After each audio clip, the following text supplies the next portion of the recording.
Hello friends, welcome back to my channel. আমি সন্দীপ। আজকে তোমাদের সামনে আবার নিয়ে চলে এসেছি একটা নতুন ভিডিও। সেই নতুন ভিডিওটায় তোমরা দেখছো যে আমার দিদি আমাকে রাখি পরাচ্ছে। আসলে কিছুই নয়, এটা একটা রাখি বন্ধন উৎসব। এই রাখি বন্ধন উৎসবে আমি কেমনভাবে সেলিব্রেট করলাম, কি করলাম, সেগুলোই তোমাদের সাথে শেয়ার করবার জন্য আজকে এই ভিডিওটা তোমাদের সাথে তুলে ধরলাম। এই যে আমার দিদি আমাকে রাখি বাঁধা অলরেডি শেষ করে ফেলেছে। দিদি একটু লাজুক। আমার দিদিকে আমি বলছি পাটা দে, আমি পাটা নমস্কার করব, কিন্তু ও দিতে চাইছে না, ও লজ্জা পাচ্ছে, বলছে দরকার নেই। তাই আমি নিজেই করে নিচ্ছি। এরপরে খাওয়া দাওয়ার পর্ব শুরু হবে। আজকে বেশ ভালো রান্নাবান্নাও হয়েছিল, অনেক রকম মেনু ছিল। ভাত, পোলাও, সব 4 রকম ভাজা, একটা ওল মাখা, লুচি। আসলে আমি এগুলো সবই খেতে ভালোবাসি। তারপরে ছিল নিরামিষের, সবই নিরামিষ পদ ছিল।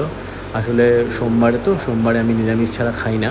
তাই ডাল, আলু পোস্ত, এখানে একটা তরকারি, এখানে আলুর দম, এখানে চানা মশলা, চাটনি, মিষ্টি, নানা রকম মিষ্টি ছিল। তার সাথে সন্দেশ ছিল, তার সাথে এইসব চিপসগুলোও ছিল। তার সাথে আমার গিফট ছিল একটা টি-শার্ট, তারপরে কোল্ড ড্রিঙ্কস ছিল, অনেক কিছুই ছিল। সব কিছু মিলিয়ে মিশিয়ে বেশ ভালোই আনন্দ করে দিনটা কেটেছে। তার সাথে এই ফলগুলোও ছিল। এত কিছু খাওয়া সম্ভব হয়নি। By friend.